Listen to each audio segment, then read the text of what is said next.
Tonight's headlines are brought to you by McDonald's. Good evening, Commonwealth, and thanks for watching the Channel 2 News. I'm Ashley McDowell. Let's take a look at tonight's top stories. The number of positive COVID-19 cases continues to rise in the CNMI. We have the details. Also tonight, we have an update on the 2 fishermen that went missing last week. And Capitol Hill is feeling the holiday spirit. We take you there. In sports, no driver's license, no problem for these young off-roaders. Stay with us, these stories and more are next. Great customer rep, always willing to go above and beyond for his customers. I truly hope she gets noticed at work, since I do see she is a hard worker. The field technician that visited my home was great and helpful. Thank you. Thank you. You need to keep it up. Your customer service is always very good. Awesome customer service with great technicians that are really helpful. Thank you so much, Sherlyn and Docomo Pacific. That's so sweet. Feels good to see this kind of messages because we try our best to do customer service. We make sure that we will 100% resolve the issues. For all those people that are seeking assistance. I just want my customers happy and help them out each and every day. I would want to go to a place with someone that's just like me. Thank you. Thank you. Come to Docomo and you'll feel like you're at home.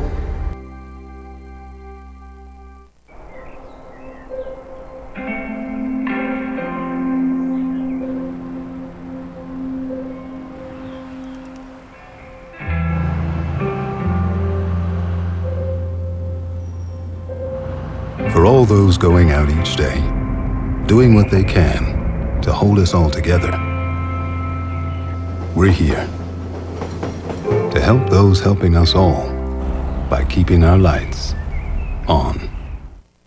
Pacific Rim, KZMI 1039 FM, and Mariana's Variety, in collaboration with nonprofit Empty Vessel Ministry Foundation, are looking to bring Christmas cheer to a deserving family with a Christmas surprise on Saipan. Do you know a local family who has fallen on hard times due to illness, financial difficulties, or other trying circumstances? You can now nominate a family by completing the application at christmassurprise.org. Complete rules are available at christmassurprise.org and on Facebook at CNMI Christmas Surprise. Nomination deadline is November 30th, 2020.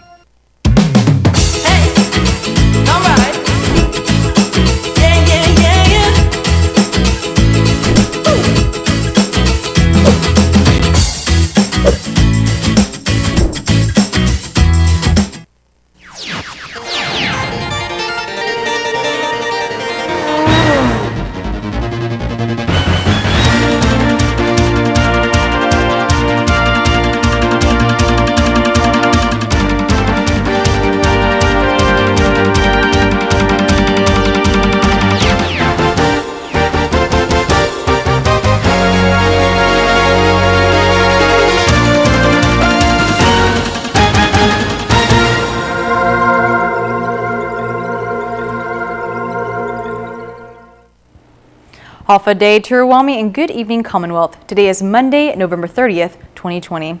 We start you off tonight with some breaking news. A flight arrived at the Saipan International Airport this evening right before news time, containing 10 ultra-cold freezers for the storage of the Pfizer vaccines.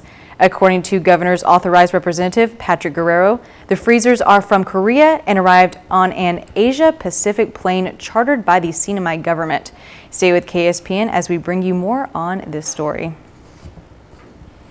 2 fishermen that have been reported missing since Friday of last week have been found. According to the Department of Public Safety, Crisanto Estal, age 60, and Solistanio Leon, age 59, were found around 3 p.m. today west of Saipan and Tinian and are alive and in good health. DPS states on Friday, November 27th, a call was made to officers regarding 2 fishermen who went out on Thursday morning around 5:30 a.m. and were scheduled to return Friday morning, but never did.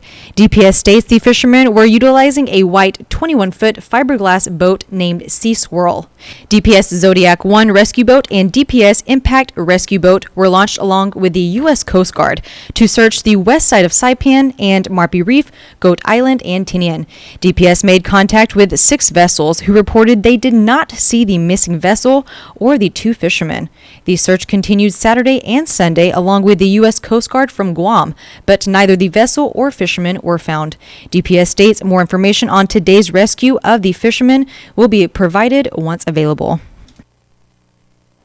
Fishermen all over the CNMI will be getting financial relief due to the pandemic. Sally Lemus reports. Fishermen who have lost money due to the pandemic may now have a chance to get some financial assistance. The Department of Lands and Natural Resources, Division of Fish and Wildlife, and Office of Grants Management announced today the approval of a $1 million grant for fishermen relief. This grant will help fishermen who were not able to catch or sell fish since the beginning of the pandemic. DFW Director Manny Pangilinan says there are different categories. Charter for fishing businesses, charter for hire fishing businesses, qualified aquaculture businesses, processor, and dealers, fish dealers, and also the subsistence fishermen. Everybody's eligible if you fall under that category. The application period opens on December 2 and will close on March 8 of next year. Once applications are approved locally, it will still be sent to Hawaii for more review. The timeline on when people will start seeing the money will be around June of next year. Fishermen are urged to call DNR and Fish and Wildlife for more information. I'm Sally Limis for KSPN News.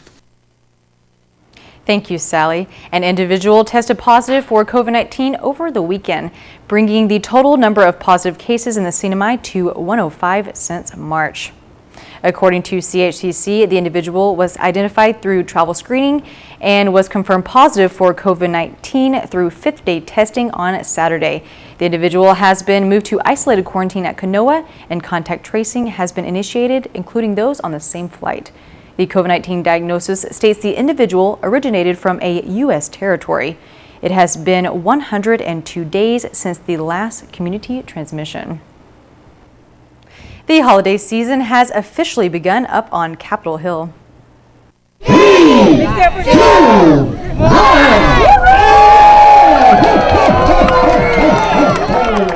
It was lit on Capitol Hill as hundreds of people gathered to show some holiday spirit at the new 2020 drive-through Christmas Village. Governor Ralph Torres and First Lady Diane Torres kicked off the opening of the village with a tree lighting ceremony. It was then followed by a mini convoy through building blocks 1200 to 1300, which showed different holiday themes for the community to enjoy. Governor Torres says the Christmas Village is more than just a holiday cheer. Despite all the challenges, this is time of holiday to continue the love, the respect, and appreciate life itself. Despite all the challenges, it's a holiday season, and as we close 2020, we hope and we pray that 2021 is much better. Community members expressed their appreciation towards this project. Christmas is a great way to actually lift everybody's spirit, because everybody's feeling down and with the pandemic and everything that's going on. I think the island actually needs this. I think the tree is beautiful, and I'm glad we're still able to do something this year and celebrate some of the traditions around the holidays. Yeah, it's great. Like the First Lady said, we just all have to think positive. We're lucky to be alive this Christmas, and so yeah, just spend it with the family. It's amazing to see so many people within our community show up and be a part of this great Christmas village, because it really shows the resiliency and the support that we have within our community. No matter what we're going through, there are people that will be present, there will be people that will participate in whatever event that we're having to spread joy, and in this case, Christmas joy. So it's great to see that we have that participation, that presence, and that support within our community, no matter what we're going through. Torres extends his gratitude to First Lady Diane Torres, Second Lady Wella Palacios, and the 50 partnering government agencies, businesses, and non-profit organizations.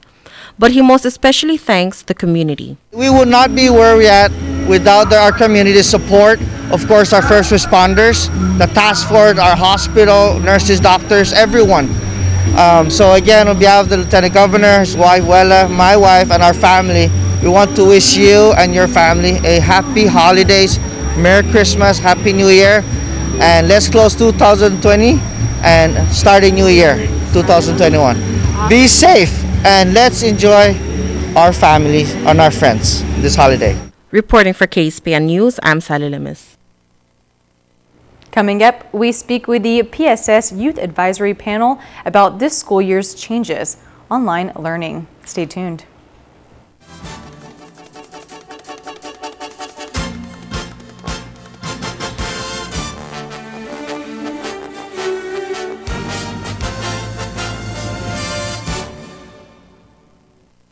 Half a day, CNMI. Did you know that car crashes are the leading cause of death for children ages 1 to 13? In order to keep your children safe during a car crash, make sure you select the right type of car seat for their age and size. A rear-facing car seat should be used from birth to 12 months or up to 3 years old.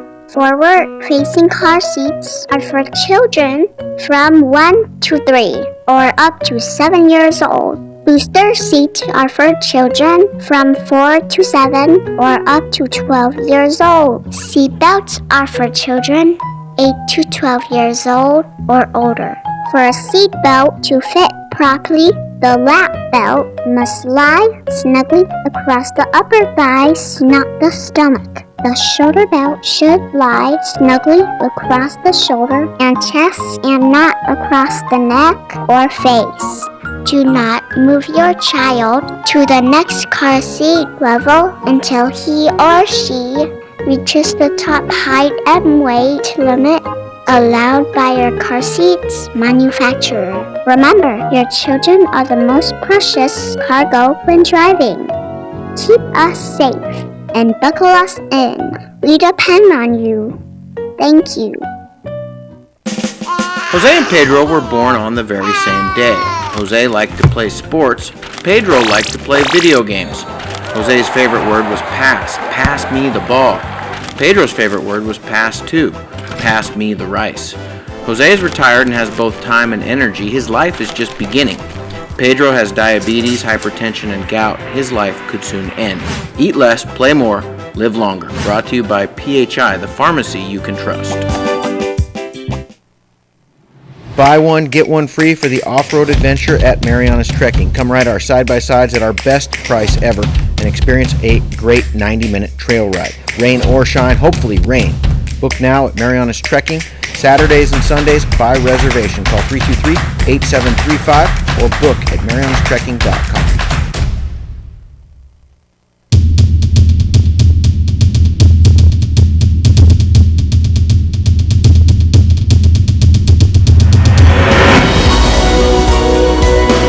Come see the best sunsets on Saipan at 360. Build your own pizza or burger. Try our grilled seafood, sumptuous steaks, and sizzling Texas fajitas. Your whole family will love the food and the views at 360. And happy hour and daily lunch specials make 360 a great value. Make it special. Make it 360. The best food and views all the way around. Welcome back to the Channel 2 News. We continue our special segment with the public school system. Tonight's topic, the Youth Advisory Panel on online learning. Our Chris Nelson has more. You know what? You're trying to have fun, have a good time, meet a man, you know? Yeah.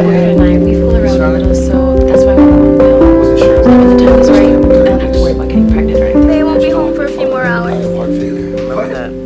Local students have missed loads of in-person instruction over the last few years. Super Typhoon Sudalor devastated the Marianas and was followed by an equally devastating Super Typhoon U2. Power was out for months and school infrastructure sustained heavy damage. Many school days were lost, and that was just a prelude to this year's pandemic. Students are jump-starting the new normal. Arissa Sakai is a youth advisory panel advisor and says this year will truly be unique. I'm so excited to do this new version of organization for the students. We're using Blackboard Ultra. That's the learning management system that we're using, which has like Zoom for that. It's called the Blackboard Collaborate. And we have like organization. We created organization through that where the students can meet up virtually and discuss what kind of activities they want to do for the school and for the community. So it'll be interesting, but I know it'll work. You know, the students are pretty digital native kids, so they got ideas also. Raina is a member of the Youth Advisory Panel. Working in the Youth Advisory Panel and the Stuco, it goes hand in hand. It's really a great experience. We're kind of doing a hybrid kind of thing, but only some people are able to go on ground. So most of us are actually doing Blackboard, which is an online course.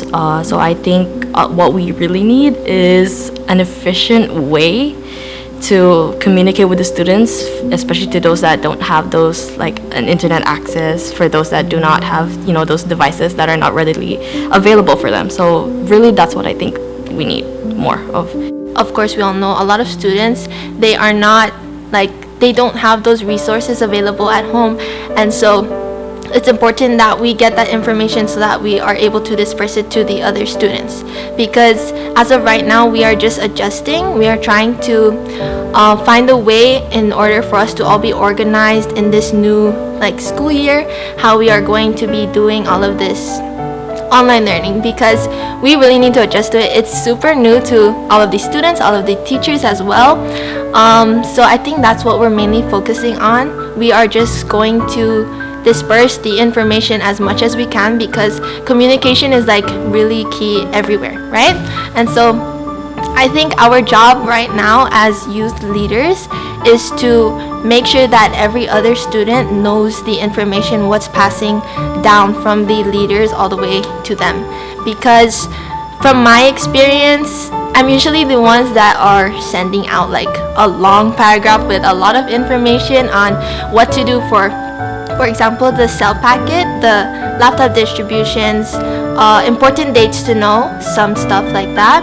And so just a little goes a long way, and so I usually take the initiative to be the one to disperse that information to all the students, class group chats, SSHS leaders group chats, our social media platforms, because that's where a lot of students go to gain those type of information. Because of the digital information that they get, yes, I see that they mature a little bit earlier than what I saw before, because I've been teaching for almost 20 years, and I see that there's a little fast forward for a lot of kids, and I believe it's because of the digital information that they get and then the influences that they see in the digital community.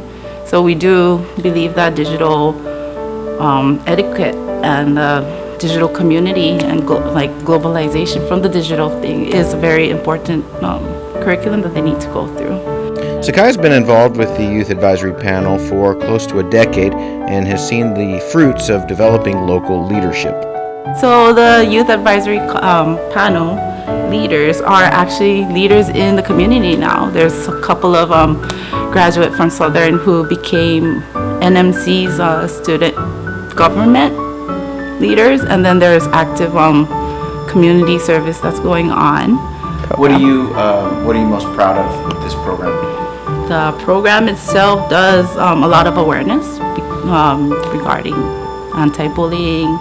They do teen pregnancy, also teen violence.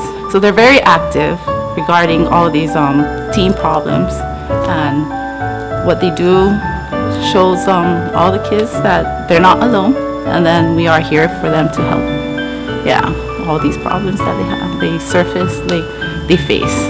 As much as I can juggle school and family, I'd always have to put family first. That's why it was really hard when I had to, stay home and I couldn't really go to school. But I mean, it was really my siblings that I really cared about.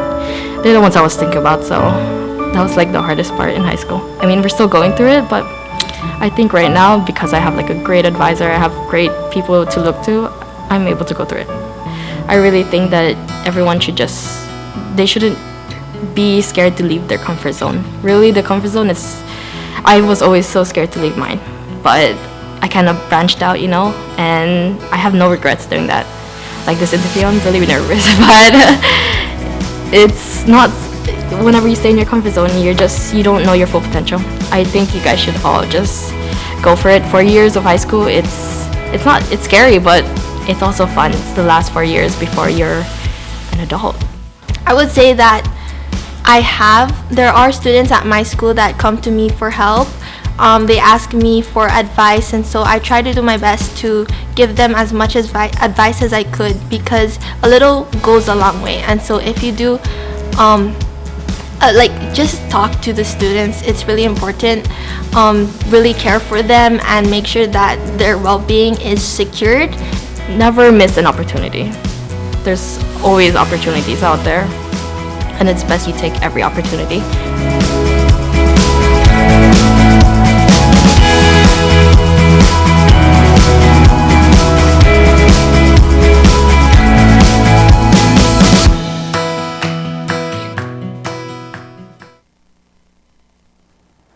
All right, coming up in the KSPN2 Sports Report, we have good news and bad news to report.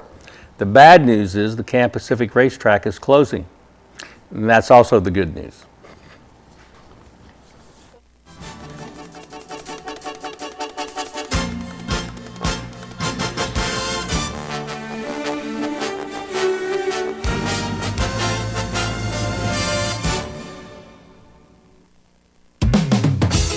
Thank you for being here with us. For finding ways to keep things happening. For making things feel a lot better. Thank you. Energize, realize, feels so good just to be alive. Time's a gift, my time is free. I can spend it on you, you can spend it on me. I could say you'll be blown away by the change you see me. And I feel alright, dance all night, put a little flavor in my life. Thank you for staying strong with us. And for us. Thank you for always connecting. For keeping us together. Thank you. Thank you. Thank you.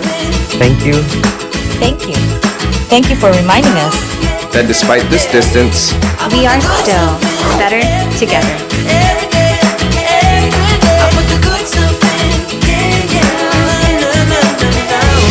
Docomo Pacific, better together.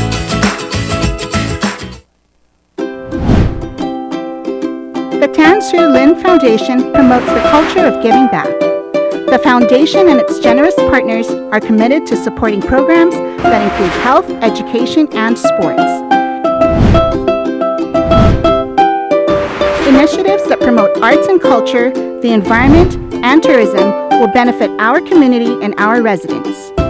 Giving back and making a difference will help ensure that the island paradise we call home will be a better place to live.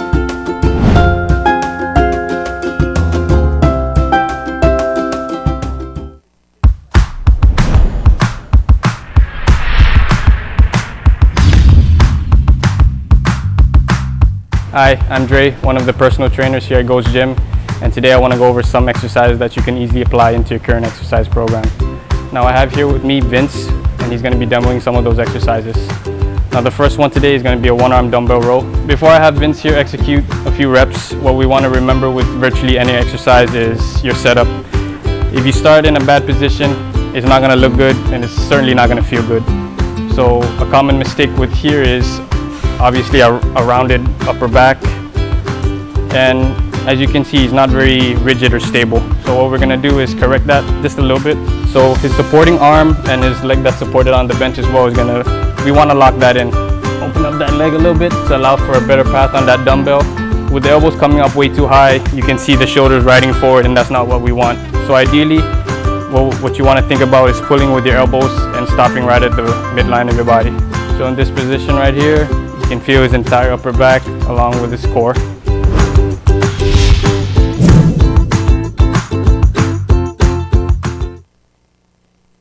Did you know CNMI's coral reefs and seagrass ecosystems are worth about $115 million a year?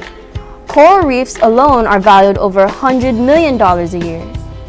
All the more reason these precious ecosystems must continue to be protected. Coral reefs are important to the people of the CNMI because they provide traditional and subsistence uses, production of commercial food products, recreational opportunities for a healthy tourist economy, and physical protection from storms. Do not break or collect coral to take home with you. We need them. Corals are living animals, and it takes decades to create reef structures. Planting trees, grass, and shrubs on bare soil helps prevent sediment from entering our oceans. Trees also help fight climate change. Use a rain barrel and collect water from roofs, yards, and paved surfaces. You can help keep storm water on your property and pollutants out of waterways by building a rain garden. The ocean floor isn't a dance floor. Stepping on corals can break them. Maintain buoyancy when snorkeling or diving. Nutrients from excess fertilizer increases algae growth that blocks sunlight to corals. Coral reefs need clean, clear water to survive. Help keep our beaches litter-free. Always take out your own trash and a little bit more.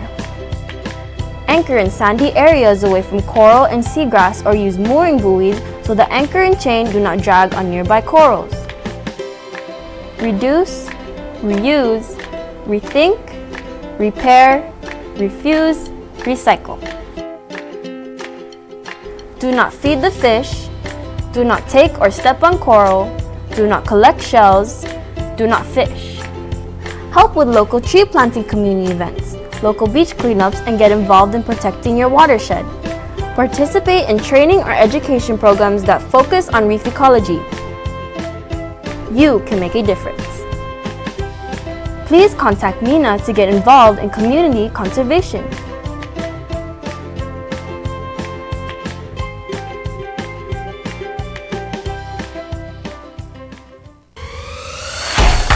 Tonight's sports brought to you in part by Tan Holdings through the Tan Su Lin Foundation, making communities a better place to live.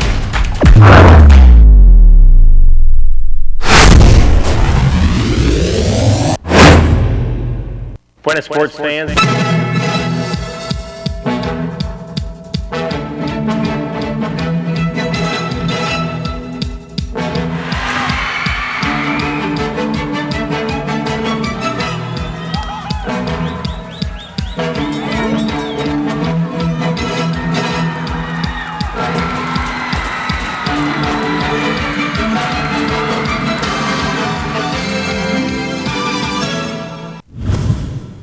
Buenas sports fans, the weather cleared Sunday as if Mother Nature herself was welcoming the resumption of motocross racing. No driver's license? No problem. These kids couldn't fill out the application anyway. First they have to learn how to write. They already know how to drive though. These tykes on bikes get plenty of parental support, both financially and emotionally. And safety, of course, is paramount from head to toe. Color coordination is optional, but desirable for Brooksy. How you feeling? Excited? Nervous? You ready? All right. Brooksy, you know the unicorn sticker you have on your helmet? I have that same sticker, but it's not my helmet. Well, there are lightweights and then there's Brooksy. She's the cutest little fella ever. Absolutely. She's very light. Her name's Skylar. Skylar wanted to race, but she wasn't allowed to. She can't ride, baby.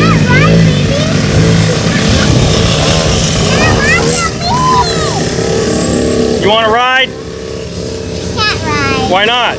She's only like little. Let's find a good spot to watch this race. Around the flat track on the old Can Pacific field.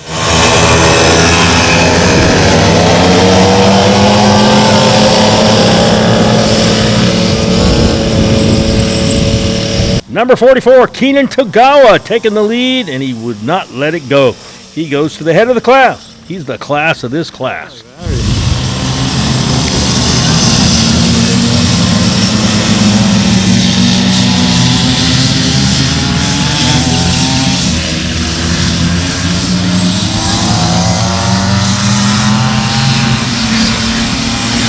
The Can Pacific track enabled the revival of motocross earlier this year, but it's temporary. The government has granted the Marianas Racing Association use of the old Cowtown track farther north, a far superior layout, and now it's only a matter of time before Cowtown reopens. You want something done, you got to do it yourself. Speaking of that, how's Cowtown coming along? Oh man, I got some great news, Bob. Stay tuned for Cowtown. We're only going to be here at Canpack for probably 3, maybe 4 more Sundays, and then the 100% transition over to Cowtown. Can't wait. here's the windup and the pitch. I don't believe what I just saw! Go-karts, off-roading, and the driving range now open at Marianas Trekking. Go-kart track will be open Fridays, Saturdays, and Sundays with 50% off when you book online at marianastrekking.com, hours 4 p.m. to 7 p.m. Use the promo code HAFA50 to get your discount. Off-roading is open too by reservation. Come on a 90-minute trail ride that is perfect for families. Book online at marianastrekking.com. Golfers, come practice on the driving range. You can even pay online and we will have the balls waiting for you. Come see us weekends at Marianas Trekking, 323-8735. Do you have the flexibility to work out between 9 a.m. and 3 p.m.? At Gold's Gym, we call this off-peak, and it can save you money. Short-term, daytime memberships on sale now, just $59 per month, and gets you access to the biggest and cleanest fitness center on island. Get yourself healthy and strong. Check out Gold's Gym today.